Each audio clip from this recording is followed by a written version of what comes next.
Welcome to Sports and Shorts of Sorts. Hopefully my music's playing here.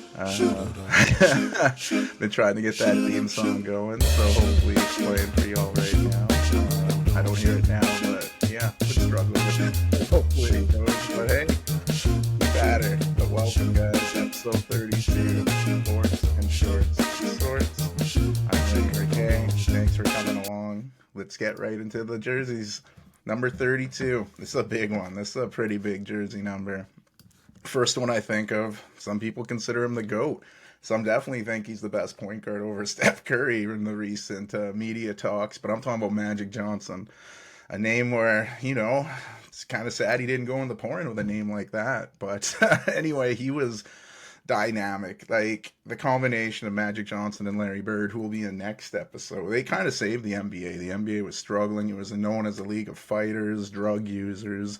They were on tape delay, like in the finals. This is unreal. So what he did and what he could bring to the game, constantly smiling, like just stand out at Michigan State, where he won the title in '79 over Bird's Indiana State. Like these guys are they're paired with each other all the time. But he won the NCAA Final Four, MOP the same season they won. He did that wearing the number 33, which is retired at Michigan State. But when he went to the Lakers, he put on that number 32 jersey and yeah, 6'9" point guard. Like we've all seen footage. If you haven't watched Magic Johnson footage, what he was able to do at 6'9", the no looks, legit no look passes. Like he'd hard no look.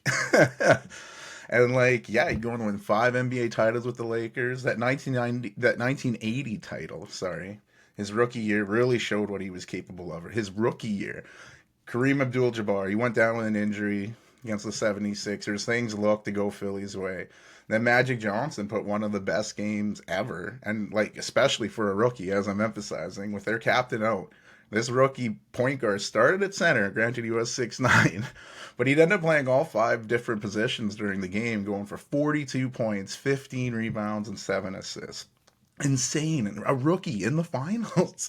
And like you combine that with Jamal Wilkes, 37 points and 10 boards. People forget about Wilkes. Everyone thought what Magic did, but you can't forget about him. But yeah, Magic would win Finals MVP, and he'd win 2 more Finals MVPs over his career. He'd win 3 regular season MVPs, 12 All-Star games, winning MVP in 2 of them, 10 All-NBA teams, 9 of them being first. His 32 is obviously retired with the Lakers. He's in the Basketball Hall of Fame, College and Pro Basketball Hall of Fame, but man, his numbers are still up there with the best. They'd be even greater, except, yeah, he shook the whole planet with his press conference announcing he had contracted HIV. Like, I've seen a few different documentaries on this. The announcement, you gotta watch it.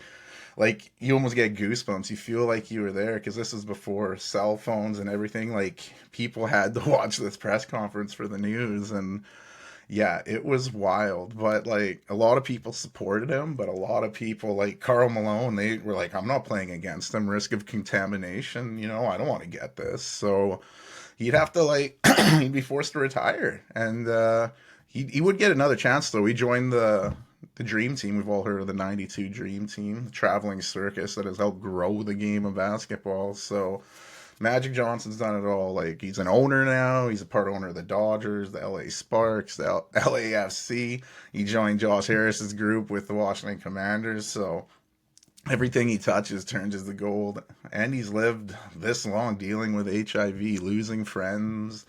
It's crazy. It's very interesting to watch those documentaries and like see how he's handled everything. I mean, money's helped, but yeah, what he's dealt through. Kudos to you, Magic Johnson, one of the best to play. Talk tons of Magic, but there are other players to wear it at 32. I was going to mention Shaq, but you know what? We'll save him for the 34th episode. He wore a few different numbers in his day. Like, he's good. He's got his 33 at LSU, his 32 with the Miami Heat and the Lakers, or with the Heat. 34 is with the Lakers, so that's why we'll do Shaq at 34.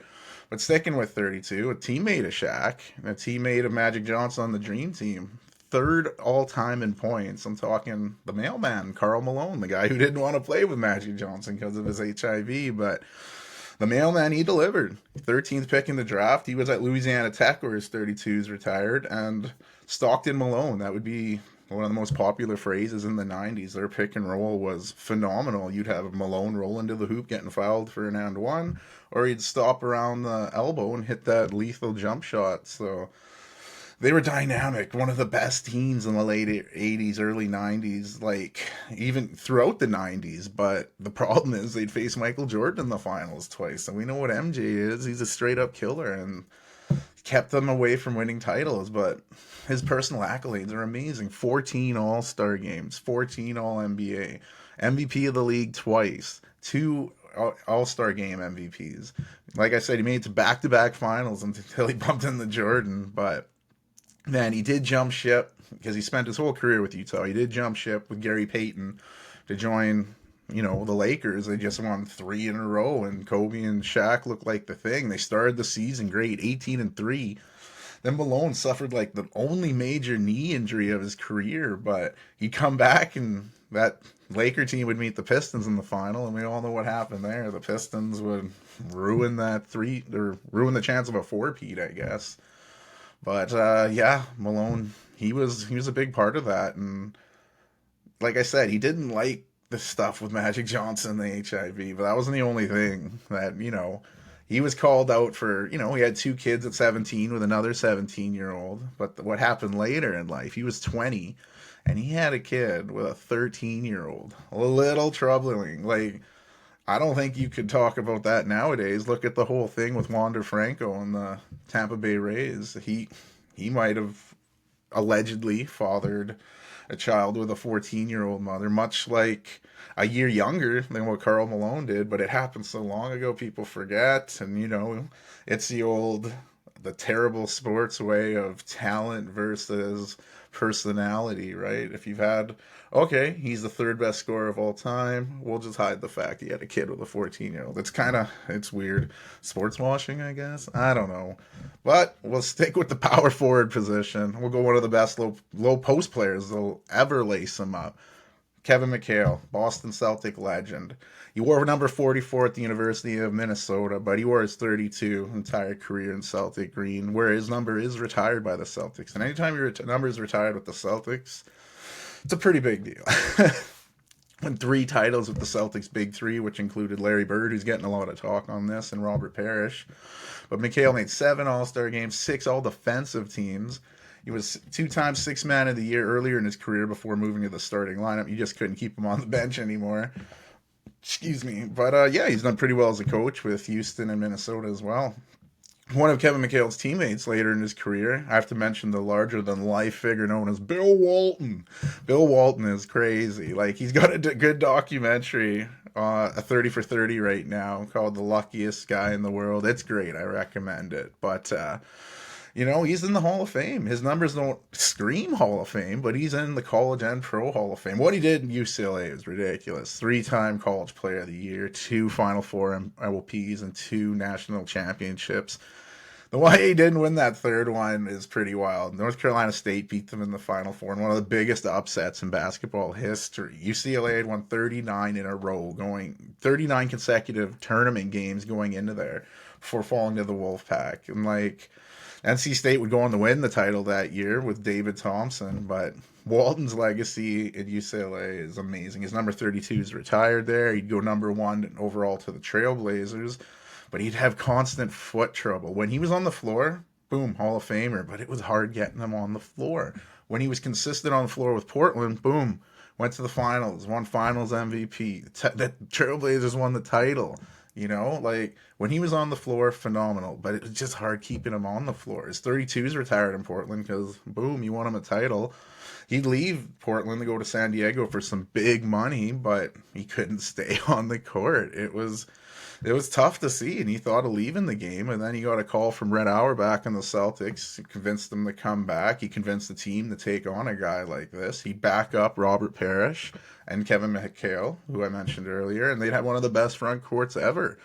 Bill Walton would win 6th man of the year, his 2nd championship ever, or of his career. One with Portland, one with Boston, and he'd go on to become a hell of a broadcaster. It would always be, throw it down, big man. Like Bill Walton, he's pretty awesome. I like Bill Walton. And his son Luke, former player in the league, and he's an assistant coach for the Cavs. He's been a coach of the Sacramento Kings. He coached the Warriors when Steve Kerr was out with injury, but yeah, Bill Walton, he's the man. Big Grateful Dead guy too, as you'll see in that documentary if you watch it. But going from the basketball court, there was a bunch there to the gridiron. Number 32, ahead of my time, but Jim Brown. We lost him May 18th last year, but what he did on the field was crazy. At Syracuse, just lighting it up, all while intense racism. Like, his 44 is retired there, but he wore the 32 his entire career with the Browns. Rookie of the year, led the league in rushing 8 times, led the league in touchdown 5 times. He won an NFL championship with the Browns in '64. So this predated the Super Bowl. That's why the Browns haven't won a Super Bowl still. But yeah, while Cleveland Browns haven't won a Super Bowl, sorry, but not Jim Brown. Well, I guess he did neither because he won these championships. But anyway, 3 MVPs of the league. His 32 is retired by the Browns. He's in the College and Pro Football Hall of Fame. And even though he retired back at 65, he's still 11th on the all-time rushing list, despite playing fewer games and everything. But he's one of the first big athletes to speak out against racial issues in the 50s.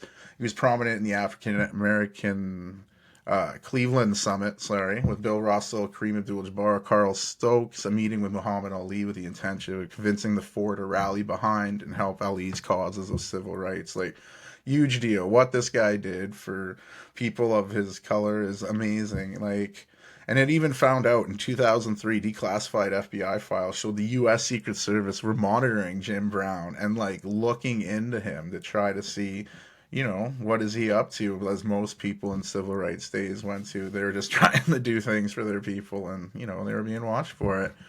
But yeah, he did have some backlash though for his mistreatment of women, and I guess the allegations of his time at the Playboy Mansion are pretty messed up. But speaking of messed up, we'll jump to number 32, O.J. Simpson. You might have heard of him, Juice. Mostly for, what happened with Ron Goldman and Nicole Brown, but USC, Juice was one of the best. He won a Heisman Trophy, 2-time All-American. He'd go number 1 in the draft to the Bills, where he struggled a few seasons, but after a coach change, he became the man. He'd win Offensive Player of the Year as well as MVP, becoming the first player to rush over 2,000 yards in one season. He was the man. He went on to becoming a great Hollywood actor, and then we all know the White Bronco and yada yada. Juice is in jail now. Juice is on the loose. So interesting life for OJ. But sticking with number 32 USC backs, got to go with Marcus Allen. He did wear 33 in college because the Juice had that number. But his 33 is retired at USC, but he wore the 32 his entire career with the Raiders and Chiefs, and he was the man with the Raiders. Rookie of the Year, Offense Player of the Year, and NFL MVP. Was part of a Super Bowl winning team where he won Super Bowl MVP for 191 yards in the Super Bowl. But then, he got into a beef with Al Davis, and, Al Davis called him a cancer of the team, which never goes well, and he was shipped off to Kansas City, where he became comeback player of the year because he was actually playing again. And, he'd play well in Kansas City, He'd end up in the College and Pro Football Hall of Fame, 14th on the all-time rushing list. 2 more backs I'll mention with 32. You got to be a good back to wear it. Edgerrin James, you might remember him with Peyton Manning on those Colts teams. And Franco Harris, Pittsburgh Steeler great, who you'll remember for the immaculate reception where after a tip pass it looked like it was going down and the Raiders were going to win, but he picked it right off the ground damn near and took it all the way. So yeah, huge players there. But going to baseball, because this turned into a long segment, Sandy Koufax, gotta go with Sandy Koufax, number 32. 2 World Series MVPs, 4 World Series, all with the Dodgers, 3 Cy Young Awards. He won the MVP in 1963. He did it all, and he retired at the age of 30, which is wild. So, Sandy Koufax, another great baseball player. Steve Carlton, gotta mention Steve Carlton. He won the NL Cy Young 4 times. Wow. And he's a member of the elusive 300 wins club. He sits 4th all time on the MLB strikeouts list as well. He's the man. Next pitcher I'll mention, Roy Halladay. He wore 34 in Philly, where his number's retired, but he also wore 32 in Toronto, where his number's retired. 8 All-Star games, 2 Cy Young Awards. He pitched a no-hitter in the playoffs for the Phillies, but we all know he unfortunately passed away in a plane crash where he was flying in the Gulf of Mexico, near the Gulf of Mexico, and the autopsy showed there was all kinds of stuff in his system. But still sad to see someone go like that. And wrapping up this insanely long Jersey segment, we're going to hockey. Dale Hunter. Some may remember him as more of a coach with the London Knights, where he's just been the man. But his 32 is retired with the Washington Capitals. He's the only player to score over 1,000 points and rack up over 3,000 penalty minutes. It's almost like Happy Gilmore here. But yeah, he's second in the NHL history with penalty minutes behind Dave Tiger Williams. So yeah, pretty good shout out to him. But tons of jerseys. Let's hope we still have time for the rest of the show. Hopefully it was a good history lesson because that got long. But we'll jump to how last Monday night ended in the NFL. Let's just say it wasn't good. I thought the Packers would bounce back. They did not. The Raiders stuck it to them. It was pretty embarrassing. Love keeps getting compared to Rodgers and Favre. He did not look that way. Raiders win 17-13 in a very unexciting game. And then we went to the Thursday night football to kick off week 6, and all the talk about, Taylor Swift. Usually I'm like, ugh, enough. But in this game, it kind of worked because this game wasn't really that good. Chiefs held on the win 19-8, but they still don't look like their regular Chiefs self. I don't know if it's the Nagy-Mahomes mix, but you're expecting them to play better. At least they're still winning, so you can't criticize them because they're winning, but beating the Broncos isn't really much. I don't want to beat the Broncos too much because I beat the Raiders last week, and they beat my Packers. So I'm not beating the Broncos because Packers play them next week, and I don't need that kind of bad vibe. But yeah, and there were games Sunday. We had our last one in England. There'll be games in Germany this year, but the Titans and Ravens played the last one we'll be having in the UK, and not a lot of scoring this one. Justin Tucker would hit 6 field goals in this one. Tannehill would leave the game with an injury, and the Ravens would win 24-16. Willis had the chance to win it late, but it wasn't really much. Panthers and the Dolphins. This one was a pretty wild start. Excuse me. Alberta boy Chuba Hubbard would score a touchdown because Miles Sanders was injured, and then Thielen would score, and you're like, wow, the Panthers were up 14-0, but we all know how Miami would score, and they'd score 2 out of Mostert, 2 out of Waddle, 2 out of Tyreek Hill, who would score a huge 41-yard touchdown pass and then get a 15-yard penalty for taunting because a guy would give him a cell phone and he'd do a backflip while holding the phone doing a selfie video. So that's kind of cool. You got the penalty. I mean, when you score as much as they do, what's a 15-yarder here and there? They'd continue to take it to the Panthers. They'd win 42-21. Mike White would come in and throw a pick 6, make the score a little respectable. He's like, when you're up that big, why risk getting Tua hurt? And then, you had the Saints and the Texans. C.J. Stroud threw his first interception of his career. He started his career with 191 attempts before that first pick. Pretty amazing start. It's a record, so pretty good. He'd respond admirably by hitting Schultz for a touchdown, but Derek Carr would respond with a touchdown of his own. But then, Stroud kept his stuff going, hit Robert Woods for a touchdown. But the thing that hurt the Saints big time was Groupie missing some field goals for him, and despite that, Derek Carr still had a chance to lead him to a late-tying touchdown, but Texans defense held on for the win. Texans look good with C.J. Stroud. I think he fits there just perfectly.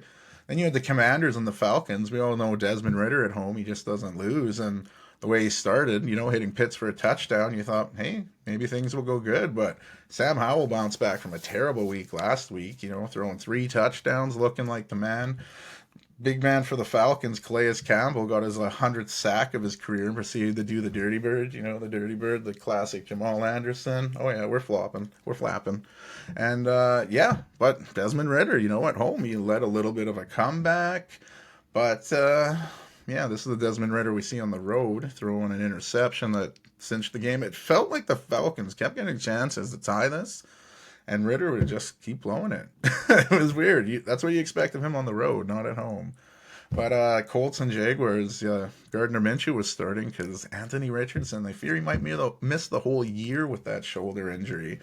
So I don't know. We'll see what happens. I was feeling the Minshew hype. I thought he'd have a great game, but Jags had other plans. They ended up taking this 37-20, and the Colts got some late touchdowns to even make that scoreline respectable. And you had the Seahawks and the Bengals. This was an interesting game, Seahawks jumped to a lead. Bengals came back, took the lead. Geno had chances to come back and win, but Bengals defense like stifled them on 2 straight drives. You're like, okay, let's see what Geno can do, and they're like, They need the Minnesota Vikings and the Bears, two 1-4 teams, screaming, "Help! I need a win!" And it's a bunch of field goals in the first half for Kirk Cousins would hit Addison, and they'd proceed to miss the extra point. That's just what happens. It got blocked, I guess, but when you're 1-4, that's just what happens. And then 1-4 shit, Justin Fields would have to leave the game for the Bears, bringing in Tyson, secret Bagent man. And his first few snaps did not go well. It went downhill. He got sacked and he fumbled it. Jordan Hicks picked it up, ran into pay dirt. And then Bears wouldn't quit though. The Bagent man, he'd get a quarterback sneak, make it a 6-point game, and he had one more chance to come back, but it was tipped as he would throw it. Ball went straight up, interception, game, set, match. Vikings needed it, and they got the win. While the Bears, will see how bad Justin Fields' injury is. 49ers Browns. This was a different one. You had a bit of a skirmish before the game, and maybe that pumped up PJ Walker, who was starting for the Browns. Christian McCaffrey would score early, but he'd leave the game with an injury. Not good for them. He does seem to get hurt a lot in his career.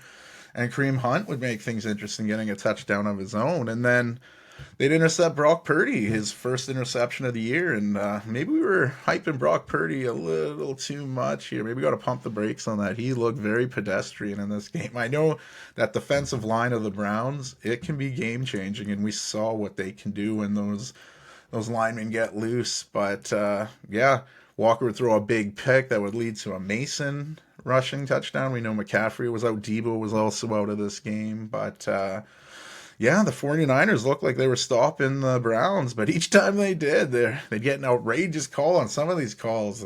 Some of them were pretty bad. But, you got a big call, 15-yard automatic first down. Then, boom, another defensive holding. Like, we had over 200 yards of penalties in this game. I mean, the ref's arm was probably sore from throwing so many flags. But, yeah, with all that said and done, Purdy still had a chance to orchestrate a drive to win this game. And, he got them a big Brandon Ayuk play, got Jake Moody, rookie Jake Moody, at a 41 kick to win the game. There were pictures going around of him with his, entire family there watching the game. So here he is, lined up for the win, and he missed it. Browns win 19-17, giving the 49ers their first loss of the season. Yikes. And then he had the Patriots and Raiders, a yikes game. Again, I won't beat the Raiders too much. They embarrassed my Packers, but they got to a good start here. And then the Patriots, Chad Ryland, rookie kicker, finally put a field goal through to end a 79 straight opponent streak. So they gave up 79 points before they got one. It's over a few games, but still awful. And, the Patriots would actually score a touchdown in this one, an offensive one. Ezekiel Elliott would run one in, breaking 12 quarters without a touchdown. Jimmy G would get hurt again, another guy that gets hurt a lot. Brian Hoyer came in. There was a lot of familiarities here. You had McDaniels coaching against his former boss, Belichick. You had Brian Hoyer, who seems to be on the Patriots every other year, quarterbacking the Raiders. And, Ramondre Stevenson got a touchdown to keep the Pats in it. And Mac Jones had a chance, the guy getting shit on a lot, deservedly so, had a perfect ball, probably his best thrown ball of the day, Tony Romo said, and it hit Devontae Parker right in the hands, but Parker didn't catch it. You're like, oh no. Next play, penalty on the Pats. Next play, they're giving up a safety. Game. Another big loss for the Patriots. This is bad. Is this karma for all those fans bragging about how good they were for all those years? But I don't know. Not good for New England, and a big win for the Raiders. You had the Lions and Buccaneers, two one-loss teams playing each other, and this was all Lions. Offensively, they looked unstoppable. Defensively, they had Baker running around like crazy. They win 20-6. Lions are 5-1, and they're kind of the real deal right now. But divisional bout between the Cardinals and the Rams, we had nothing but field goals in the first half. Then you had Kieran Williams and Cooper Kupp, who's done great since coming back. They each got a touchdown. Easy 26-9 win for the Rams. Eagles and Jets. You know, you had the early on brotherly shove where it looked like they were stopped, but a review showed Jalen Hurts scored. And they'd score again with DeAndre Don't Call Me Taylor Swift. And you're like, okay, they're going to run away with this. But man, the Jets defense is something else. They'd pick off Hurts 3 different times. They'd rely a lot on field goals, not going to lie. But yeah, then the Eagles were up 2. They're just kind of running the ball out, and Hurts just a ridiculous throw, intercepted. Jets bring it right down, and like, what are you doing? It's a 2-point game. You don't need to make that throw. And then very next play, the Jets, Breece Hall ran in. The Eagles backed off and let them score right away so they can get the ball back. But again, the Eagles stopped by the Jets, and you got to give it up to the Jets. You know, when Rodgers went down, we thought, what would they do? Are they done? But that defense, oof, giving the Eagles their first loss of the year. So after week 6, we have no more undefeated teams. The champagne popping in Miami with Larry Zonka and the boys. But wow, pretty crazy. And then you had the nightcap game, the Giants and Bills. You know, you had Brian Dable returning to Buffalo. He was offensive coordinator for a few years, and it looked like he had an advantage on Allen because Josh Allen, again, struggled offensively. I don't know if Dable just had, you know, because he's played with the guys so long, you know how to play against them. But yeah, they struggled. And then the Giants looked to score late in the first half, up 6-0. They were in a goal position, and like 10 seconds left. So, you know, you can't run the ball. You got to pass it. Unless if you run, you got to score. And you can see Tyrod check down to a run play. Saquon stop. Time runs out. Dable throws his headset because, you know, everybody was stunned. You know, there's not enough time for 2 plays there. Maybe he just had a lot of confidence in Saquon breaking the plane, but yikes. Second half, Buffalo would finally score after a touchdown after a really long drive. Deontay Hardy would score. And then the Giants would go down and get a field goal for the Bills, again, killing time on their drives. Would hit Quentin Morris for a pass, putting them up 14-9. But Tyrod Taylor, he led the Giants down the field. He got him the in-goal position. Or not quite yet. He threw into the end zone. There was a pass interference. Boom. Now we got our in-goal position. Very similar. They're at the 1-yard line, much like the first half. So you could run in this play because if you get stopped, whatever, it's the end of the game. But they didn't run. They threw up a big pass to Waller in the end zone. He couldn't catch it. But, man, if they call pass interference on the play before, they got to call this one. You can see Waller going up, and his shirt is getting pulled. Like, what a brutal way to end. And this is where you don't want to see all those replays because you're just seeing it hundreds of times. Look at the missed calls we had. So tough loss for the Giants. Bills, much needed win. And then last game of the week, you have the Chargers and the Cowboys. This one's in LA, but I imagine there'll be more Cowboys fans. They seem to travel, and those Chargers they don't really have much of a home advantage, but Cowboys are looking to bounce back. You know, they were embarrassed last week by the 49ers, and Chargers are coming off a bye week. Austin Eckler is returning from injury, and Josh Palmer was a late addition to the injured list. I'm worried about that as a fantasy owner. I need 6 points from Palmer. Please, Palmer, 6 points tonight, and I get that win. But I'm thinking the Chargers take this one. Too many injuries on that Dallas defense, and I think Dak will start the press. And once Dak starts the press, it becomes a bit of a mess. And I see the Chargers winning. Big matchups to look at next week. My Packers, please, we need a win over the Broncos. We can't lose to the Broncos. Lions, Ravens should be a dandy. Chargers, Chiefs, always a good divisional fight with Mahomes and Herbert. The best game's got to be Dolphins and Eagles. Really looking forward to that one. And those games mentioned, I'm picking Packers, Lions, Chargers, Dolphins. Wow, a lot of NFL there. It was a crazy one. Bad officiating. Yikes. Swinging the baseball. You had the NLDS, the Phillies and Braves. Like, it was such a week of baseball. You had the DS is ending as we go in the championship series, and Phillies were taking on their rivals, right? The Braves best team all year. They'd equalize the series off a ridiculous double play. You've seen it. Harris catches at the wall, throws it to the infield where Harper's trying to sprint back. He did not expect that to be caught. He couldn't tag up in time. Double play. Then the media picked up Orlando Arcia in the locker room saying, attaboy Harper, which of course fueled the Phillies, fueled the fans. Shirts were made up. Phillies were crushing balls game 3. Bryce Harper hit 2 home runs. One he watched as it went. The other he stared down Arcia for his comments. And Castellanos did his thing too, 2 home runs. Phillies would win that game 10-2.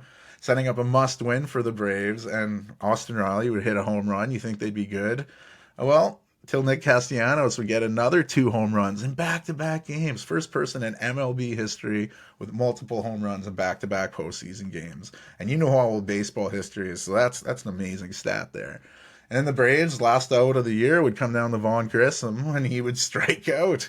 Phillies win 3-1, take the series 3-1, advancing to the NLCS. Another postseason disappointment for the Braves, who, like I said, all year looked like the best team in baseball. They were my pick to win it all. Well, to lose to the Jays, so you can see how far-fetched that was. But anywho, the other series, the Diamondbacks and Dodgers, this was another surprise city.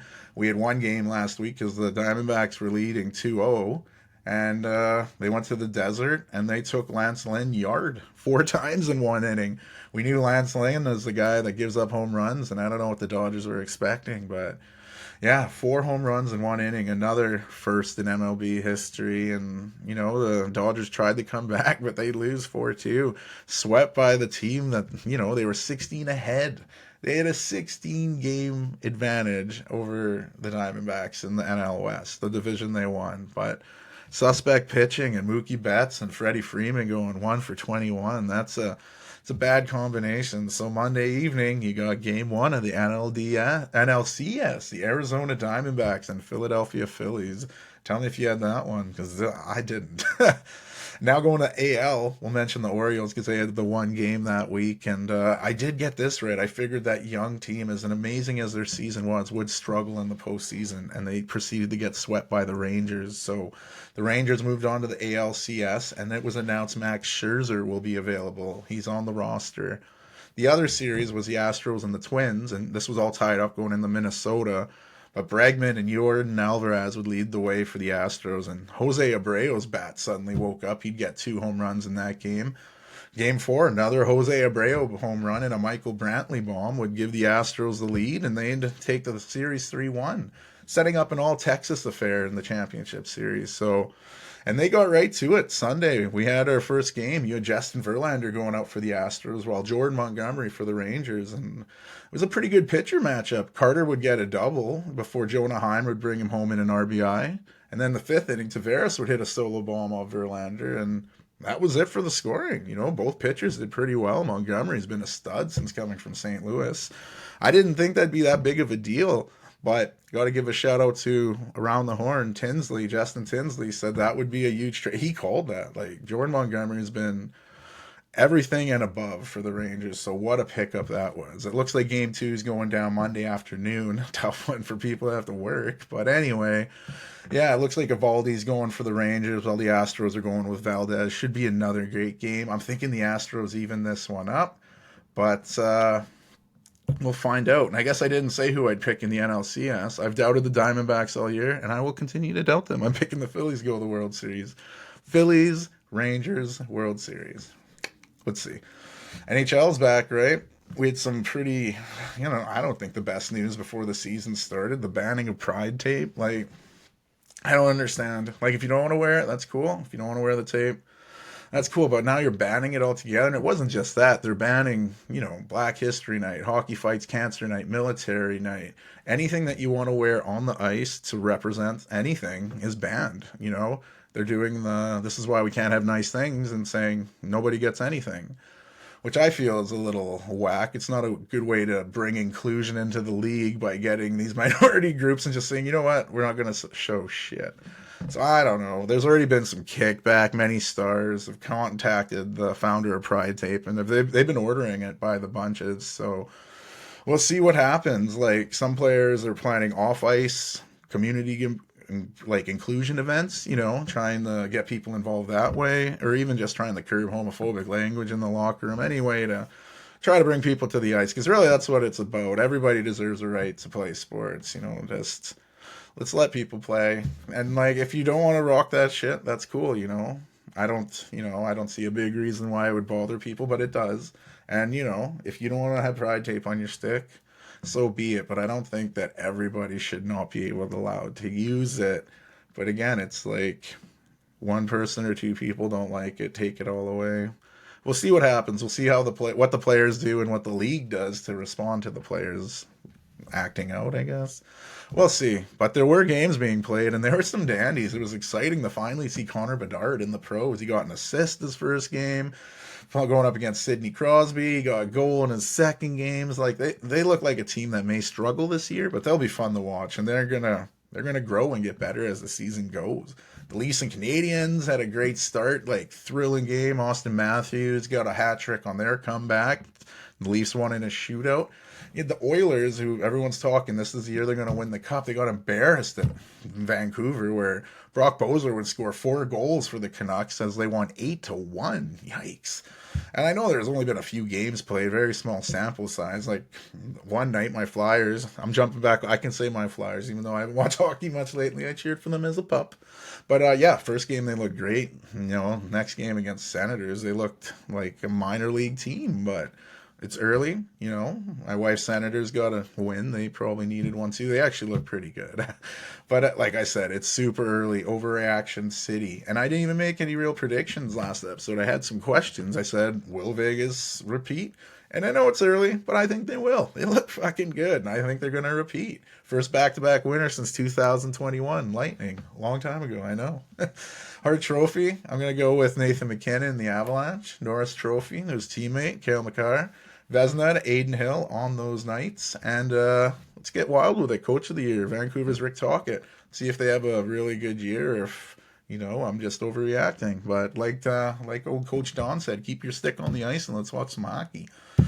WNBA, we had our finals going down, but there was a big coaching news. Former player for Basketball Hall of Famer Teresa Weatherspoon will be leaving her New Orleans Pelicans assistant coach position to take the position with the Chicago Sky.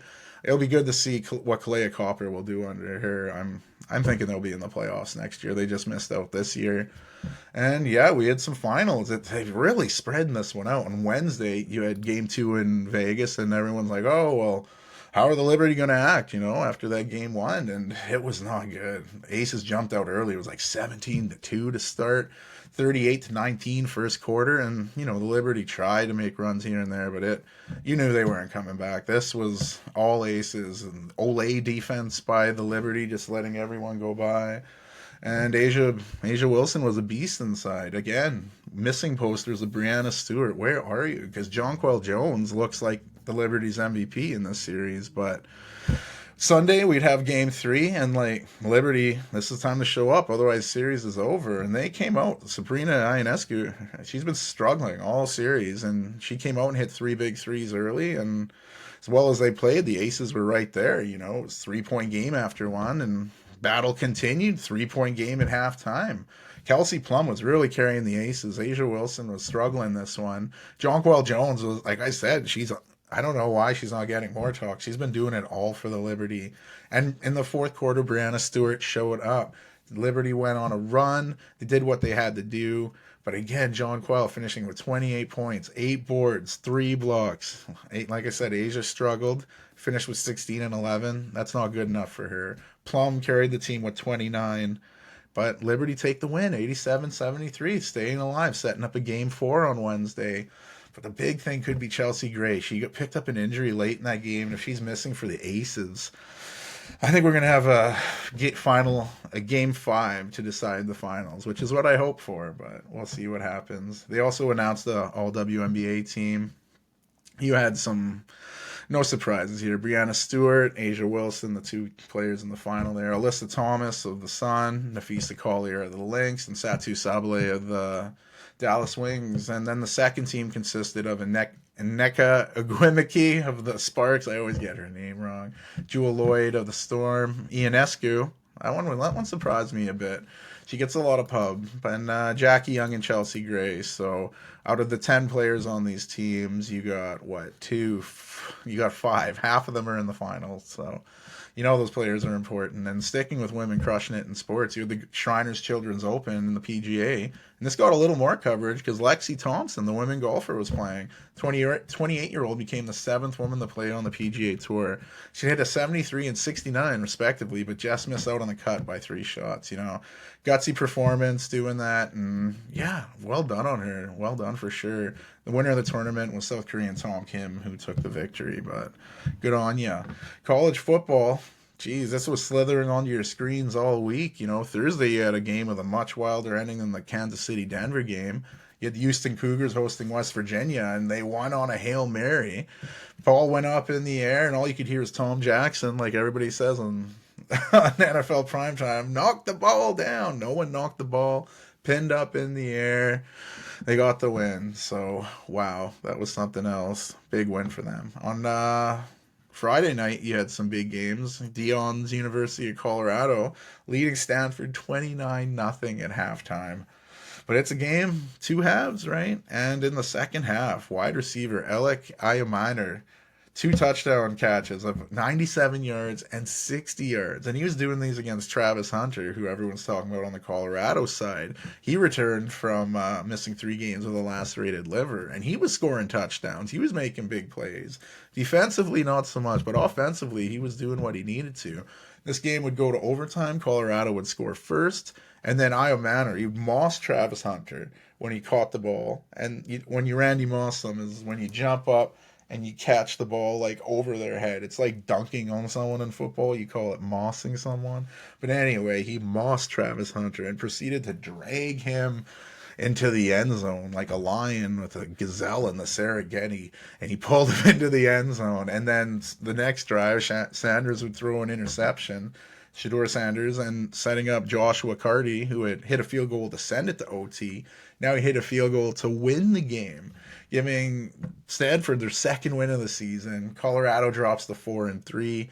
That Io Manor, man, he finished with 13 catches, 294 yards, and 3 touchdowns. Insane. And there were some big games Saturday, of course. Florida State beat Syracuse. Ohio State crushed Purdue. Michigan destroyed Indiana. Penn State skunked UMass. Duke beat NC State. And LSU beat Auburn. Some closer games, you had Alabama sneaking by Arkansas. Tennessee beating Texas A&M. Oregon State beating UCLA. UNC beating Miami. And number 7 Washington beating Pac-12 rivals number 8 Oregon. So there were some shockers too. Notre Dame annihilating USC, giving USC their first loss of the season. Arizona beat number 19th Washington State 44-6. Missouri beat number 24 ranked Kentucky. Pitt beat number 14 Louisville. And that's why you play the game, right? Anything can happen. Some big games coming up next week. Got a Big Ten battle between Penn State and Ohio State, and that's the one in the circle. That should be big.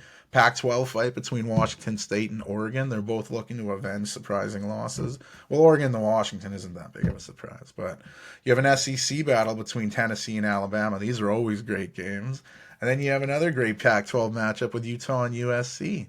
And then you have Clemson and Miami in the ACC. The Hurricanes are looking to avoid 3 straight losses. Their coach could be on the hot seat, so lots of fun stuff in college. And, there was international break around the world. There were Euro qualifiers, international friendlies, all kinds of different games. There were some smaller league games, like in League Two, Wrexham pulled a big comeback win.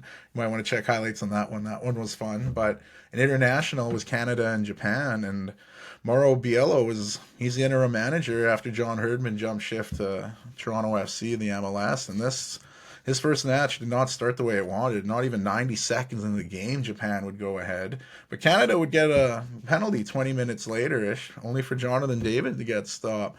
And then Alphonso Davis went to kick it out of his own net end for Canada, and it would ricochet off his own goalie's face and into their own net. Japan would get 2 more goals before Canada would get a consolation. But a 4-1 drubbing. This is tough, like Herdman jumped ship to TFC because this Canada football is crumbling right now. Financially, they're in trouble. It's trickling onto the field. This team does not look like the team that qualified for the World Cup. Biello has to do something to right this ship because they are downward spiraling. And there were some other big international games going on. France beat Netherlands, Portugal beating Slovakia, Belgium beating Austria, Greece beating Ireland, England beat Australia 1-0. Germany beat USA after going down a goal. They came back to win 3-1 with Julian Nagelsmann's first time managing Germany.